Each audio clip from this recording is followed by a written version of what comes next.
Bank বাঁচাও দেশ বাঁচাও মঞ্চের আন্দোলনের বছর পূর্তিতে শুক্রবার সংকল্প সভা হলো যাদবপুর 8B বাস স্ট্যান্ডে। এক বছর আগে এই দিনেই শুরু হয়েছিল মঞ্চের পথ চলা। দিনটি গুরুত্বপূর্ণ কারণ 1969 সালের এই দিনেই ব্যাংক জাতীয়করণ করা হয়েছিল। শুক্রবার সংকল্প সভা অনুষ্ঠানের শুরুতেই ব্যাংক বেসরকারীকরণ হলে সাধারণ মানুষের কি দুর্দশা হতে পারে তা তুলে ধরা হয় একটি স্বল্প সময়ের পথনাটিকার মাধ্যমে। লাভজনক শিল্প বিক্রি এবং ব্যাংক বেসরকারীকরণের বিরুদ্ধে অঙ্গীকার নেওয়ার কথা বলা হয় সংকল্প সভায়। মঞ্চ থেকে অরণ্য সপ্তাহ উপলক্ষে চারা গাছ বিতরণ করা হয়। বিশেষ তাৎপর্যপূর্ণ দিন, 56তম ব্যাংক জাতীয়করণ দিবস এবং ব্যাংক বাঁচাও দেশ বাঁচাও মঞ্চের প্রথম দর্শক। একটা বছর আমরা ক্রমাগত রাস্তায় ছিলাম, সাধারণ মানুষের কাছে এই বার্তা পৌঁছে দিয়েছি এই মঞ্চের পক্ষ থেকে যে রাষ্ট্রায়ত্ত ব্যাংক বেসরকারীকরণ করতে দিচ্ছি না, দেব না। নির্বাচনের আগে আমরা প্রায় 30টি সভা করেছি পশ্চিমবঙ্গের বিভিন্ন জেলায়।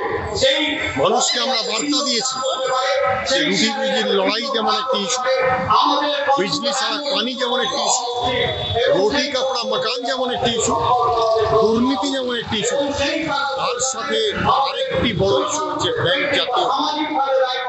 রাষ্ট্রায়ত্ত ব্যাংকিং ব্যবস্থা থাকবে কি থাকবে না, এই ইস্যু দিল্লির সরকারে বসে আছে।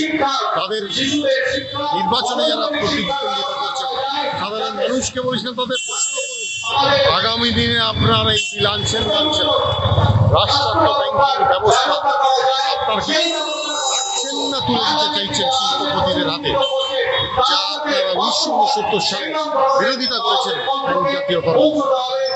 এছাড়া আমরা বিভিন্নভাবে সাধারণ মানুষের পাশে দাঁড়িয়েছি, তাদের আইনি সহায়তা দিয়েছি।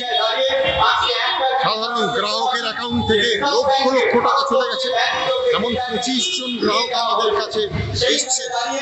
এছাড়া চুক্তিবদ্ধ কর্মী যারা চাকরি হারিয়েছেন, যারা গিফট ওয়ার্কার, যে কোনো আইনি সমস্যা আমরা তাদের পাশে দাঁড়িয়েছি। যদি এই সরকার, এখনকার মোদী সরকার বলা যাবে না, গাছের উপর ভর করে এনডিএ সরকার হয়েছে, সেই সরকার যদি এই বিল, এই সরকারকে যারা 400 বার বলেছিলেন তাদের দাড়ি পার করার আমরা ব্যবস্থা করবো। সারা ভারতবর্ষটাকে জনরোষ দিল্লির উপরে ঝাঁপিয়ে পড়বে, গণ আন্দোলন হচ্ছে। এই অঙ্গীকার করে ব্যাংক বাঁচাও দেশ বাঁচাও মঞ্চ আরো বিস্তার পাবে।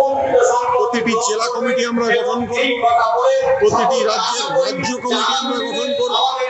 এই অঙ্গীকার করে আজকের এই বিশেষ দিনে যাদবপুর 8B আমাদের